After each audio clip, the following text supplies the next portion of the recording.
As Jamaica gears up for a crucial general election, recent polls have sparked fresh interest. We take a closer look at the latest figures revealing a tight race between the Andrew Holness-led Jamaica Labour Party and Mark Golding's opposition People's National Party. Ramon Gordon has the breakdown.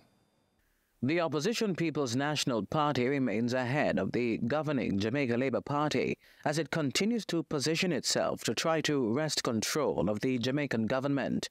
The latest figures reveal that the PNP leader Golding holds a slight advantage in positive ratings at 35.2%, while Prime Minister Andrew Holness is at 33.8%.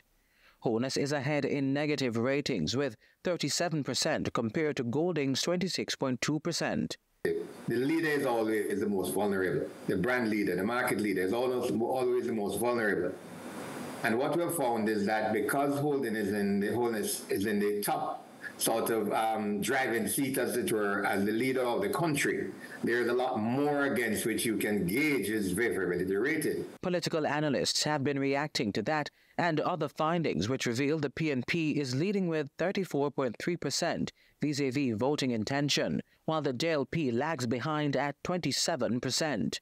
Nearly 19% of voters remain undecided. Now, 2 terms in, I would say, of administration of Jamaica Labour Party, and there is some semblance of fatigue. It's not an unexpected numbers, but one thing to note as well is that the numbers aren't far off, which means that it's still close. It's still what most people are saying. They're unsure.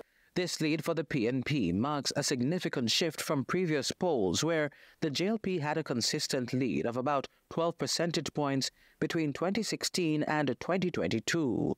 The PNP is also gaining momentum among voters aged 18 to 24. The longer leaders and governments stay in office is the less popular they become. When you take office, there's a sense of novelty, there's a sense of enthusiasm. But as you go through your term, serving especially for one to 2 to 3 terms, people become increasingly dissatisfied when their expectations are not being met. Don Anderson's latest insights come months after a local government election that saw a split victory, with the opposition taking control of the Kingston and St. Andrew Municipal Corporation. Local government gives a pulse of where the country is. So if the government is to retain power, it has to be some delivery on the things that they say that they would have delivered on. And that is just frankly the only way they can retain power. But for right now,